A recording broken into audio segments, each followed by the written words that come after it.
A paz do Senhor, meus queridos irmãos. Deus abençoe a sua vida no nome de Jesus.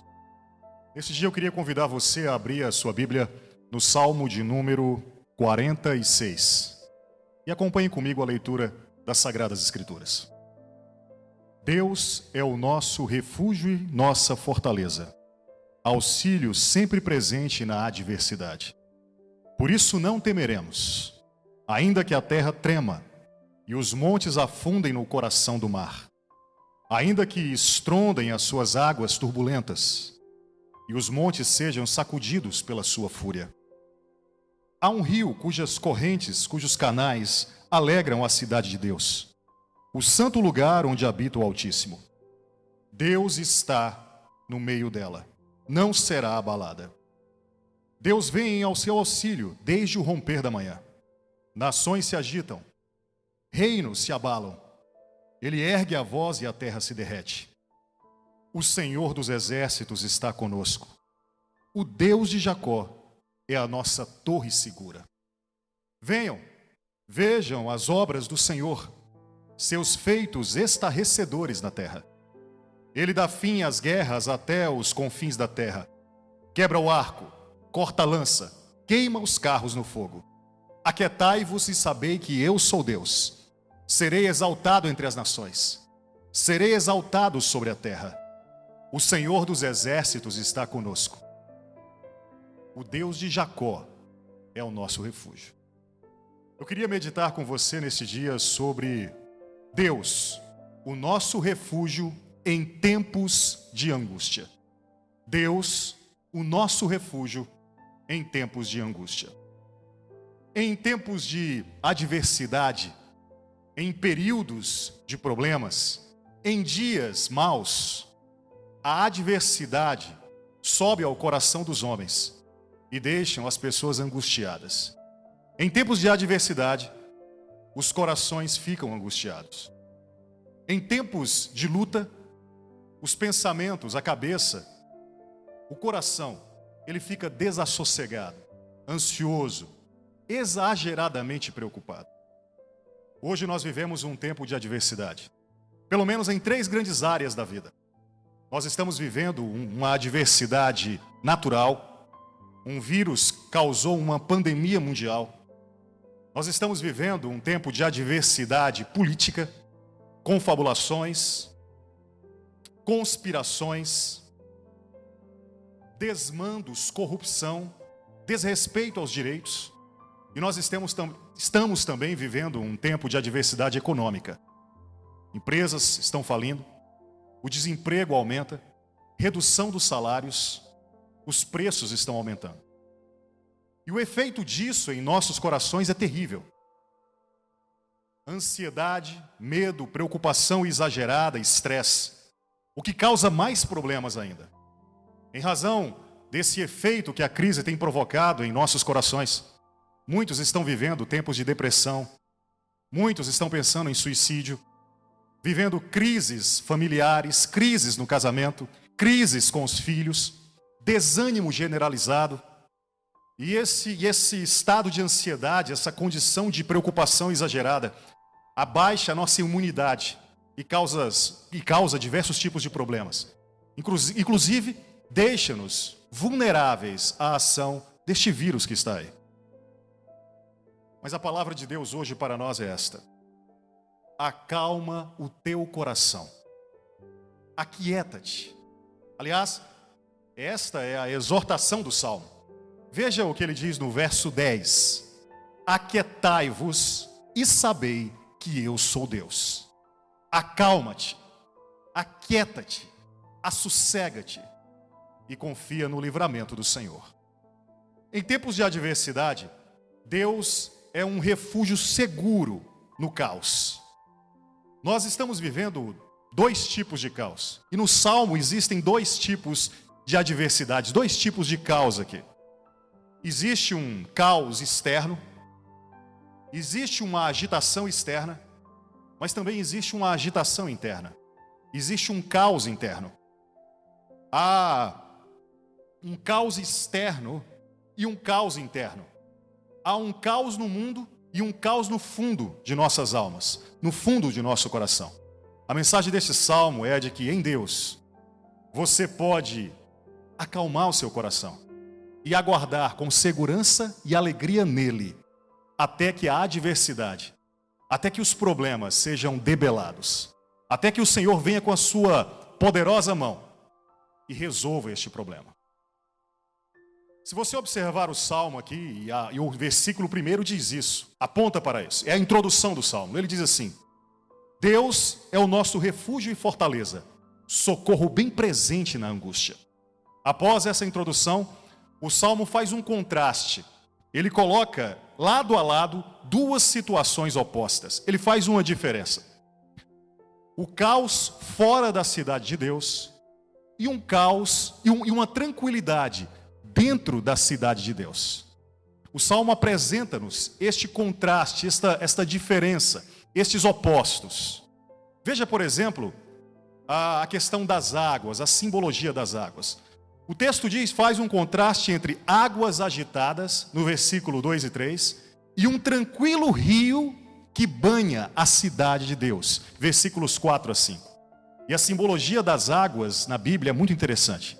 Águas agitadas, oceanos, mares bravios, na Bíblia, significam caos, significa turbulência, significa juízo, tribulação. Você pode se lembrar do dilúvio, Gênesis 6, uma grande turbulência nas águas. Você pode se lembrar do Mar Vermelho, Moisés e Israel diante de um mar revolto, mas que Deus o abriu no meio para que o povo do Senhor passasse tranquilamente por aquela estrada aberta em mares bravios. É o que consta em Êxodo capítulo 14. Em contraste a isso, nós temos águas tranquilas. E águas tranquilas, mananciais, fontes de água, elas significam a presença de Deus. Elas significam a paz de Deus. Veja que no Salmo 23, a Bíblia diz que o nosso pastor, ele nos guia para águas tranquilas. Veja que o Salmo 1, quando vai falar da característica do cristão, do servo do Senhor, ele diz que é aquele que medita de dia e de noite na sua palavra e, portanto, ele é igual a uma árvore plantada junto a ribeiros de água. Jeremias capítulo 2, versículo de número 13, diz que o Senhor, nosso Deus, é uma fonte de manancial. Águas tranquilas apontam para a presença de Deus. E esse é o contraste que o Salmo está fazendo aqui. De um lado você tem águas turbulentas do lado de fora, onde no versículo 2 e 3, montanhas seguras, aparentemente inabaláveis, são abaladas por mares bravios, por águas turbulentas. Às vezes há pessoas que parecem verdadeiras montanhas inabaláveis, mas diante de uma crise turbulenta elas sucumbem. Por outro lado, o Salmo nos mostra que dentro da cidade de Deus, no interior da cidade do Senhor, nós temos um rio tranquilo que fornece e que abastece a cidade. Uma pequena cidade com um rio de Deus dentro dela não será abalada. Um segundo contraste que o Salmo nos mostra, uma segunda situação lado a lado de opostos, é uma cidade segura, uma cidade suprida por um rio, versículos 4 a 5, e um cerco, um exército inimigo cercando a cidade, versículos 6 a 9. Dentro, uma cidade suprida por um rio que fornece água, refrigério e alimento. Do lado de fora, um grande exército cercando a cidade, tentando dominá-la, criando uma situação de constrangimento à cidade, causando ansiedade à cidade. Mas lá dentro, há um rio que supre essas águas, que abastece essa cidade. Veja aqui que há uma alusão aqui, há uma referência, mais uma vez, a Israel atravessando o Mar Vermelho, Êxodo capítulo 14. Se você se recordar bem da história, você vai se lembrar que Moisés e Israel estavam comprimidos, estavam sendo apertados entre o exército de Faraó e o mar revolto que estava à sua frente. O povo então se angustia, o povo então fica preocupado, exageradamente preocupado. E embora tenha visto todas as pragas e milagres que Deus havia feito pouco antes para livrá-los do Egito, começaram a perder a fé e a se amedrontar. Eles procuram Moisés e o que Moisés diz para eles? A mesma mensagem deste salmo. Acalmem-se, aquietem-se e vejam o livramento do Senhor. O contexto aqui deste salmo, então, nos ajuda a entender qual é essa mensagem de Deus. E o contexto histórico dele aprofunda ainda mais esse entendimento. O contexto aqui é o seguinte: este salmo ele foi escrito muito provavelmente pelo rei Ezequias. E ele se refere a uma situação histórica vivida por este rei. O salmo faz referência ao cerco do exército da Assíria à cidade de Jerusalém. Na antiguidade, a maneira como exércitos inimigos conquistavam cidades muradas e fortificadas eram primeiramente fazendo um cerco ao redor dela, impedindo que água e comida entrasse, ameaçando, avisando que seria destruída, causando medo, causando estrangulamento, até que as pessoas daquela cidade, os governantes daquela cidade, sem comida, sem água, sem abastecimento, abriam suas portas e se entregavam ao exército inimigo. O rei Ezequias aqui estava vivendo esta situação. Ele sabia que, tempos antes, Samaria, muito próximo a Jerusalém, já havia sido cercada pelo rei da Síria. O contexto desta história você pode encontrar em 2 Reis, capítulo 18 a 19. Ezequias então já sabia que o rei da Assíria havia feito isso com outras cidades. Ele havia feito a mesma coisa com Samaria, onde cercou a cidade por 3 anos. Ele havia feito isto com Laques e diversas outras cidades. Senaqueribe, o rei da Assíria, mandou um aviso a Ezequias. Disse para ele que se ele não entregasse a cidade, ele ia cercá-la e derrubá-la. Tomado de medo, angustiado, cheio de ansiedade, Ezequias cometeu um pequeno erro. Ele, diante do aviso e da ameaça de Senaqueribe, pedindo dinheiro, pedindo tributo, ele pegou toda a prata da casa do tesouro e o ouro do templo do Senhor e entregou àquele rei. Porém, o rei Senaqueribe estava determinado a derrubar Jerusalém. E ele voltou novamente a avisar um segundo aviso para o rei Ezequias. Ele mandou uma comitiva, e nessa comitiva, diante dos muros de Jerusalém, para que todos escutassem, ele, em síntese, disse o seguinte: vocês, servos do Senhor, povo do Senhor, não confiem que o Deus de vocês irá livrá-los. Ninguém poderá livrar das minhas mãos, é o que disse aquele rei. Pouco tempo depois ele cerca a cidade. E no contexto é interessante porque Isaías tomou providências. A Bíblia diz que Isaías fechou os arquedutos de fora da cidade e criou um pequeno canal, desviou um pequeno canal do ribeiro de Giom até dentro do lado oeste da cidade de Jerusalém. O exército assírio que cercava a cidade não sabia desse arqueduto, não sabia deste pequeno canal. Isso significava que Israel, Jerusalém agora, poderia durar um bom tempo cercada, porque um rio que passava por um canal desconhecido pelos inimigos, agora abastecia a cidade com peixe, com refrigério e com água. Ele teria então como se sustentar algum tempo, mas ninguém se sustentaria por muito tempo, porque as lavouras, a economia daquela cidade ficava justamente do lado de fora, nas lavouras, nas plantações, que agora os assírios haviam completamente destruído. O rei Ezequias então recebe este segundo aviso e ele rasga sua roupa e corre para o templo e clama ao Senhor. Ele pede: Deus meu, Deus Todo-Poderoso, que criaste todas as coisas, vistes o insulto deste rei da Assíria, deste rei Senaqueribe, venha nos salvar. Ele se volta para o Senhor. E a Bíblia diz que a resposta de Deus vem através do profeta Isaías. O profeta Isaías então manda um recado para o rei Ezequias. Ele diz para ele: não tenha medo. E Isaías dá para Ezequias, para o rei Ezequias, 2 avisos, vindos da parte do Senhor. Primeiro ele diz: Deus entrará com providência e vai livrá-lo deste exército da Síria.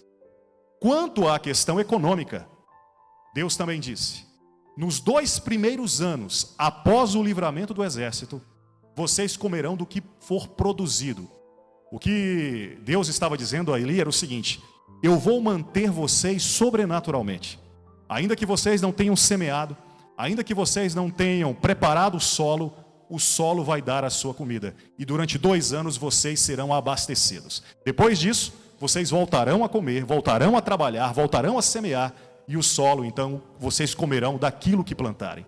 mas nos 2 primeiros anos vocês serão abastecidos. Isso é maravilhoso, porque Deus estava trazendo tranquilidade ao coração de Isaías. Ele agora, com o povo de Israel, cercado naquela cidade, cercado por aquela crise, pôde se acalmar, pôde se aquietar. E pôde ver então o grande livramento do Senhor. A Bíblia diz que naquela mesma noite, naquele mesmo momento daquela noite, após a profecia de Isaías, a Bíblia diz que um anjo do Senhor veio e matou mais de 180 mil soldados assírios no arraial, nos acampamentos que cercava Jerusalém. Veja que esta é uma referência que o próprio Salmo registra, quando ele fala que Deus é aquele que quebra o arco, corta a lança e queima os carros no fogo. Deus havia feito isso com o exército da Síria.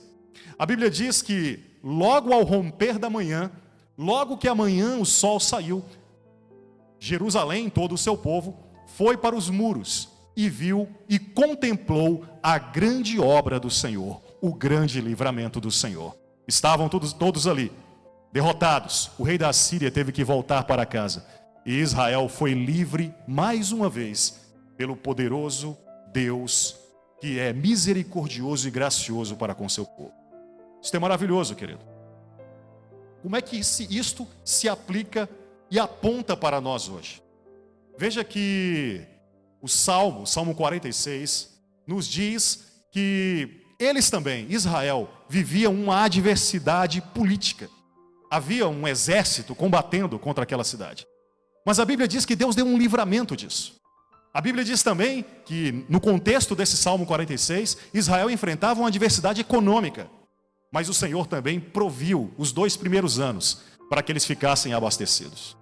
A palavra de Deus hoje para você é esta, querido. O mesmo Deus de ontem, o mesmo Deus do Salmo 46, o mesmo Deus de Ezequias, em 2 Reis capítulo 18, versículo 19, é o mesmo Deus hoje e sempre.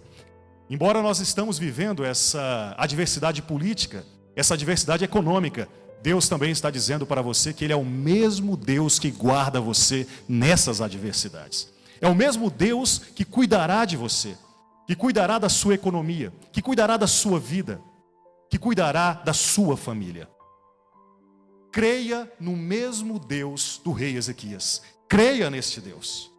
A Bíblia diz no versículo de número 7 e no versículo de número 11 deste salmo o seguinte: o Senhor dos exércitos está conosco.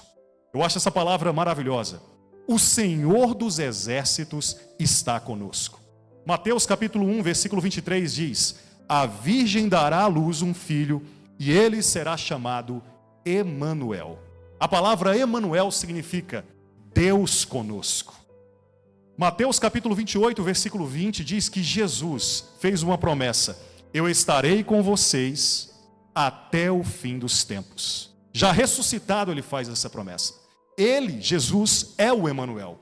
Ele é o Deus conosco. Ele é que está conosco nessas adversidades. Por isso, através desta palavra, através do Espírito Santo que habita em nós, Deus nos diz neste dia: aquietai-vos e sabei que eu sou Deus. Diante dessa grande verdade, qual deve ser a nossa condição? Qual deve ser a nossa postura? Qual deve ser a nossa atitude na adversidade?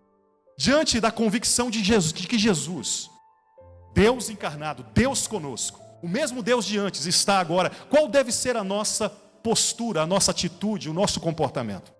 Deve ser de obediência a esta exortação do Senhor. Deus está dizendo: aquietai-vos e sabei que eu sou Deus. Portanto, o que nós devemos fazer é aquietar o nosso coração, é acalmar a nossa mente, é acalmar a nossa alma e ver o grande livramento do Senhor. Talvez um texto da Bíblia que mais expresse, que mais represente uma situação que estamos vivendo agora e que casa, e que coincide, e que faz um link perfeito com este Salmo 46, se encontra em 2 Coríntios, capítulo 4, versículo 8 a 9. É uma passagem maravilhosa.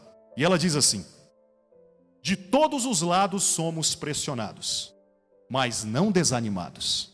Ficamos perplexos, mas não desesperados. Somos perseguidos, mas não abandonados. Abatidos, mas não destruídos. Aleluias. Tristes sim, tristes por causa deste vírus. Tristes sim, tristes por causa da economia, mas não desanimados, mas não desesperados. Acalma o teu coração, aquieta o teu coração e veja o livramento do Senhor. Mas de que maneira a Bíblia, e principalmente este Salmo 46, pode nos ajudar com recursos para aquietarmos o nosso coração, para acalmarmos a nossa alma? A Bíblia, ela nos dá recursos os mais diversos para acalmar a nossa alma. E o Salmo 46, em particular, nos apresenta pelo menos 3 aplicações sobre o que pensar e o que fazer para acalmar o nosso coração. 3 aplicações para ajudar você a acalmar a sua mente, acalmar o seu coração. Em primeiro lugar, confie na graça e na misericórdia de Deus. Em segundo lugar, viva como um cidadão do reino de Deus. Em terceiro lugar, contemple o plano e a obra de Deus no mundo. Basicamente, 3 aplicações para nós aplicarmos na nossa vida, para você aplicar na sua vida. Confie no Deus de graça e misericórdia. Veja os versículos 7 e 11. Ele diz assim: o Senhor dos exércitos está conosco. O Deus de Jacó é a nossa torre segura. E no versículo 11, que é o estribilho do Salmo, que é o refrão do Salmo, ele repete esta verdade. Ele diz assim: o Senhor dos exércitos está conosco. O Deus de Jacó é a nossa fortaleza. A grande questão aqui é saber o que é graça e misericórdia. Graça e misericórdia tem a ver com um favor que nós recebemos de Deus, ainda que não mereçamos. Graça e misericórdia, ela mostra que, apesar das nossas falhas, apesar dos nossos erros, Deus nos guarda, Deus nos ajuda. Lembre-se que a angústia do rei Ezequias fez ele entregar a prata e o ouro da cidade. A angústia, o medo, a tempestade do coração nos faz, às vezes, meter os pés pelas mãos. Nos faz tomar atitudes precipitadas. Mesmo assim, apesar do erro de Ezequias, apesar da precipitação de Ezequias, Deus foi gracioso e misericordioso com ele. Deus é gracioso e misericordioso, apesar de nossos erros e apesar de nossas falhas. Na crise que nos cerca, podemos ser levados por medo a tomar decisões precipitadas, a vivermos uma vida angustiada. Podemos precipitadamente vender bens, vender uma casa, vender um lote, tentar mudar de cidade rapidamente, meter os pés pelas mãos. Podemos fazer com que a angústia do nosso coração leve a um estado de anormalidade, de ansiedade, de ira, de raiva dentro de casa, onde não estaremos tranquilos para podermos lidarmos com aqueles problemas diários que nos envolvemos. Raiva no nosso casamento, ira na nossa criação de filhos, preocupações exageradas. E isso pode nos levar a cometer erros, a cometer falhas. É comum a angústia resultar em murmuração sobre supostos erros e falhas que cometemos. Eu já ouvi pessoas, no contexto dessa crise que estamos vivendo, dizer que essa crise o pegou de surpresa, que ele não se preparou para ela, que foi pegado em suas falhas, que não agiu corretamente para viver e para se preparar no tempos de vacas gordas, e agora está colhendo os seus erros. A pessoa chega a dizer que ele é fruto de seus próprios erros. Se eu tivesse sido diligente, se eu tivesse me preparado mais, se eu tivesse aproveitado o tempo de vacas gordas, agora a crise chegou e abalou com tudo. Não passei logo no concurso que eu queria, não me organizei melhor na minha carreira, agora a crise chegou e abalou com tudo, eu sou um fruto dos meus erros. A mensagem para você é: aquieta-te e confia na graça e na misericórdia de Deus. Esse é o refrão do Salmo, porque a referência que ele faz aqui é muito interessante, é muito significativa. Ele faz a referência ao patriarca Jacó. Ele repete o patriarca Jacó 2 vezes aqui, no verso 7 e no verso 11. Ele diz assim: o Senhor dos exércitos está conosco, o Deus de Jacó é o nosso refúgio. Isto é maravilhoso. Eu não conheço ninguém na Bíblia que mais meteu os pés pelas mãos do que o patriarca Jacó. Eu não conheço ninguém na Bíblia que mais se precipitou e cometeu falhas e erros do que Jacó. Mesmo assim, a graça e a misericórdia de Deus foram abundantes na vida daquele patriarca para cumprir a promessa de Deus na vida dele. Jacó precipitou-se ao negociar a primogenitura com seu irmão Esaú. Jacó precipitou-se ao mentir ao seu pai, fantasiando-se de Esaú e roubando a bênção dele. Jacó precipitou-se em tomar decisões sobre casamento, em decisões em relação ao seu sogro, teve que sair fugido de casa. Jacó precipitou-se de diversas maneiras. Falhas gritantes fazem parte da vida de Jacó. Jacó era um homem inquieto, era um homem impetuoso. Ele registra e ele faz uma declaração sobre seu filho, Rúben, em Gênesis, capítulo de número 49, e ele chama Rúben de aquele que é como as águas impetuosas. Na verdade, a genética nunca bateu tão forte aqui. Na verdade, Rúben era apenas uma expressão genética de Jacó. Uma pessoa impetuosa, uma pessoa inquieta, uma pessoa ansiosa, uma pessoa agoniada, uma pessoa precipitada. A graça e a misericórdia de Deus evitaram que as precipitações e falhas de Jacó impedissem ele de receber a promessa do Senhor. Sabe, querido, talvez você esteja murmurando, questionando e dizendo: eu errei, eu falhei, eu cometi muitos erros. Não há chances para mim diante desta crise. Confie na graça e na misericórdia do Senhor. Cometi erros, falhei na empresa, não aproveitei as vagas, o tempo de vacas gordas. Errei demais na vida. Jacó também errou demais na vida, mas a graça e a misericórdia de Deus foi para com ele. O Salmo 23 diz que a bondade e a misericórdia do Senhor me seguirão por todos os caminhos da minha vida. Lamentações diz que as misericórdias do Senhor se renovam todas as manhãs. O Salmo 32 diz que as misericórdias do Senhor nos cercam. Creia na graça e na misericórdia do Senhor. Confie nesse Deus gracioso e misericordioso. A segunda aplicação que você deve fazer aqui é: viva como um cidadão do reino de Deus. O versículo 4 e o versículo 5 fala de uma cidade que é abastecida pelo rio de Deus, e que Deus está nela e não será abalada. Embora montes estejam sendo abalados lá fora, dentro da cidade de Deus há paz, há segurança. O Salmo diz que existem rios cujos canais alegram a cidade de Deus, mesmo que ela ainda esteja cercada por turbulências. A Bíblia diz que o reino de Deus virá, mas também diz que ele já está no meio de nós.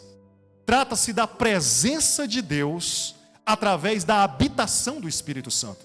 Embora o reino de Deus não tenha vindo de forma completa ainda, e ele virá, mas ele já está no nosso meio. O Espírito Santo está presente aqui. Ele habita em você, ele está presente. Aleluias. É um rio de águas tranquilas que flui dentro do coração dos crentes. João capítulo 7, versículo 38 diz: quem crê em mim, do seu interior fluirão águas vivas. Trata-se do novo nascimento. Somos novas criaturas, somos habitação do Espírito Santo, somos cidadãos da cidade celeste. Aliás, é isso que Filipenses capítulo 3, versículo 20 diz. E diz assim: a nossa cidadania está nos céus, de onde esperamos ansiosamente o Salvador, o Senhor Jesus. Lembre-se que Jesus disse que iria para o Pai, mas iria nos preparar lugar. Ele disse que na casa de meu pai há muitas moradas. E Apocalipse 22 nos mostra que existe uma cidade sendo preparada para nós, a qual já pertencemos a ela, a qual já somos cidadãos dos céus. Apocalipse 22, versículo 1 a 2 diz assim: então o anjo me mostrou o rio da água da vida, que, claro como cristal, flui do trono de Deus e do Cordeiro, no meio da rua principal da cidade. Há um rio na cidade de Deus, um rio celestial, e que supre, que abastece a sua igreja em momentos de crise. Da mesma forma que o rio, o canal do ribeiro de Gion, abastecia Jerusalém no cerco do rei da Assíria, com água, com animais, com peixes e com refrigério, o rio do Senhor, a presença sobrenatural, ele que infunde poder em nós, ele nos abastece nos abastece com alegria, nos abastece com amor, nos abastece com benevolência, nos abastece com graça, nos abastece com o poder de Deus. Há um rio que supre as nossas necessidades. Como um cidadão dos céus, que é abastecido por isto, cujo coração flui rios de água viva, nós devemos nos portar adequadamente na crise.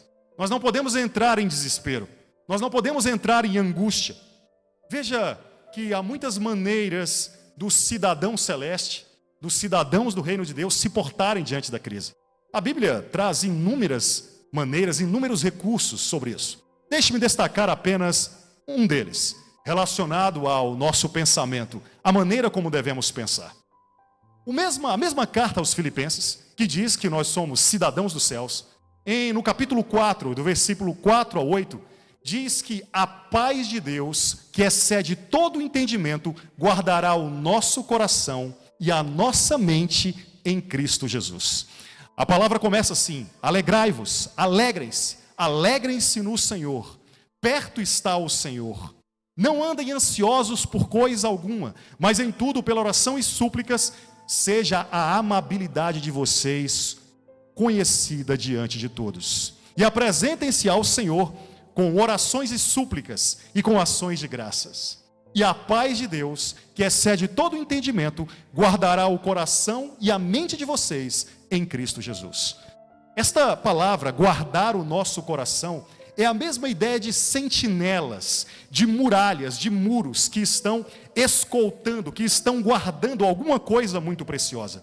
O que o texto está dizendo aqui é que a paz de Deus, infundida sobrenaturalmente na vida dos crentes, daqueles que são cidadãos dos céus, guardará ele de ansiedade, guardará ele de angústia, protegerá o seu coração, para que ele esteja em paz e desfrute da paz de Deus. Agora observe uma coisa importante aqui. O texto faz uma relação entre coração e mente, pensamento e coração. Crenças fundamentais em nosso coração e aquilo que trazemos à nossa mente enquanto estamos pensando. E ele diz que tanto o pensamento, mente, como o coração devem estar firmadas em Cristo Jesus. A Bíblia diz em 2 Coríntios capítulo 10, versículo de número 15, que nós devemos trazer todo o nosso pensamento cativo, prisioneiro, em Cristo Jesus. Cristo Jesus é o nosso modelo de vida. É aquele que, apesar das águas turbulentas ao seu redor, mantém-se confiante na graça de Deus. É este mesmo Cristo que num barco, com todos os seus discípulos, sendo solapado por ondas bravias, viu seus discípulos totalmente temerosos, inquietos, angustiados. Ele, voltando-se para eles, disse: pequena é a vossa fé. Voltou-se para o mar bravio e mandou o mar parar. Aquieta-te. E o mar parou. Este é o nosso modelo, este é o nosso Senhor, este é o Deus Todo-Poderoso. E Ele está dizendo para nós hoje: aquieta-te, aquieta o teu coração, aleluias. Veja, depois que nós tivermos o nosso coração, e esta é a postura de um cidadão dos céus, com um coração firmado em Cristo, os nossos pensamentos devem se voltar para aquilo que agrada ao Senhor. Veja que logo em seguida, no versículo de número 8, no capítulo 4 de Filipenses, ele diz: finalmente, irmãos, se forem pensar em alguma coisa, se forem colocar pensamentos na cabeça, pensem em tudo que é verdadeiro, tudo que é nobre, tudo que é correto, tudo que é puro, tudo que é amável e tudo que é de boa fama, nisso pensai. Eu quero destacar aqui apenas alguma coisa. Pense naquilo que é verdadeiro. Pense no que é verdadeiro. Nós estamos vivendo um tempo de muita mentira, de muita especulação, de muita conjectura. São especulações na vida política, são especulações e conjecturas na vida econômica, e muitos de nós temos vivido acessando o Facebook, acessando o Instagram, acessando redes sociais e sendo inchados, cheios de tantas conjecturas, tantos pensamentos nervosos, tantos pensamentos negativos. Tire seu pensamento daquilo que não é verdadeiro. Não coloque seu pensamento naquilo que não é verdade, que é somente especulação. Volte seu pensamento para aquilo que é verdadeiro. há uma relação entre pensamento e sintomas. Geralmente, pessoas deprimidas são porque cognitivamente, em seus pensamentos, há um pensamento disfuncional, há um pensamento deprimido, angustiado, cheio de preocupações, cheio de pensamentos sobre o que vai acontecer, o que pode acontecer. Não. Se o seu coração está em Cristo, traga seus pensamentos para Cristo Jesus, escravos, cativos dele, e pense no que é verdadeiro. Deixe-me dizer algumas coisas verdadeiras em que você deve pensar. João 4,16 diz assim: Jesus é a verdade. Pense nele. João 8,32 disse que se você conhecer a verdade vai te libertar. João 17,17 diz: Pai, santifica-nos na verdade, porque tua palavra é a verdade. Se você quer concentrar seu pensamento em algo verdadeiro, concentre ele nas verdades do Senhor, na vitória do Senhor, na esperança do Senhor. Salmo 43, versículo 3 diz: envia a tua luz e a tua verdade, eles me guiarão e me levarão ao teu santo monte, ao lugar onde habitas. Efésios 6,14 diz que nós devemos nos cingirmos com o cinturão da verdade. Pense em verdade, coisas verdadeiras. Não viva com as mentiras de Satanás, não viva com as especulações do mundo, pensando sobre elas, pensando sobre política, pensando sobre economia. Pense na verdade do Senhor, concentre no Senhor, traga o seu pensamento cativo a Cristo Jesus. E por fim, contemple o plano de Deus e a obra que Deus está fazendo no mundo.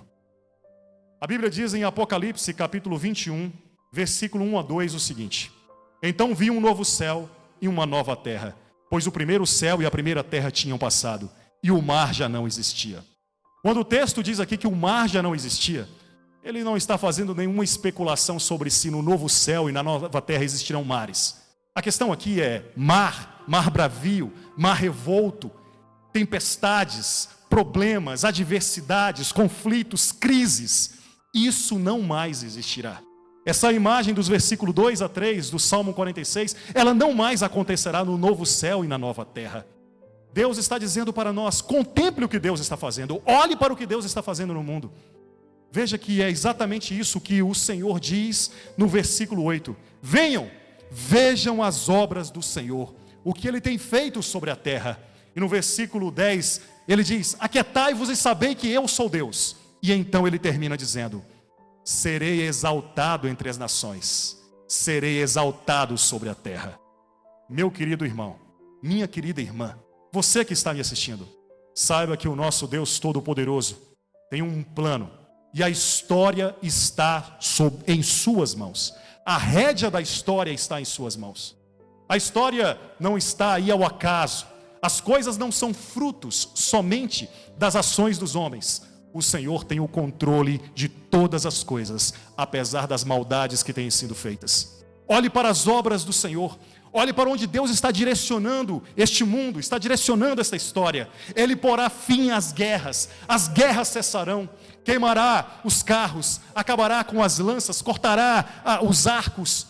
As guerras terão fim, os conflitos terão fim de uma vez por todas. E estaremos em um lugar onde não haverá doença, onde não haverá vírus, onde não haverá mortes, onde haverá alegria no Senhor. Aleluias! Contemple as obras do Senhor, olhe para o que Deus está fazendo na terra, olhe para o que Deus diz que Ele faz através da sua palavra, e aquieta o teu coração, aquieta o teu coração. Louvado seja o nome do Senhor. Deus é o nosso refúgio e fortaleza, um socorro bem presente na angústia. Por isso não temeremos, ainda que os mares bravios tomem de assalto as montanhas. Há um rio cujas correntes alegram a cidade de Deus, o santuário das moradas do Altíssimo. Deus está no meio dela e não será abalada. A sua vida não será abalada. Creia e confie na graça e na misericórdia de Deus. Viva como uns cidadãos dos céus, trazendo todo o pensamento cativo ao Senhor e pensando no que é verdade. E olhe para o que Deus está fazendo na terra. Ore comigo esta tarde. Ore comigo esta noite ou este dia em que você está assistindo esta mensagem. Deus abençoe a sua vida no nome de Jesus. Pai, Deus Todo-Poderoso, que a palavra deste salmo possa trazer calma e paz aos nossos corações. Que possamos nos aquietar e confiar plenamente do Senhor. Ainda que ao nosso redor sejamos pressionados por todos os tipos de crise, não estaremos desanimados, não estaremos desesperados, não estaremos abandonados, porque o Senhor não nos abandona. O Senhor é o que infunde força em nós e nos preserva de todo o mal. Deus abençoe a sua vida. Deus abençoe a sua família, em nome de Jesus.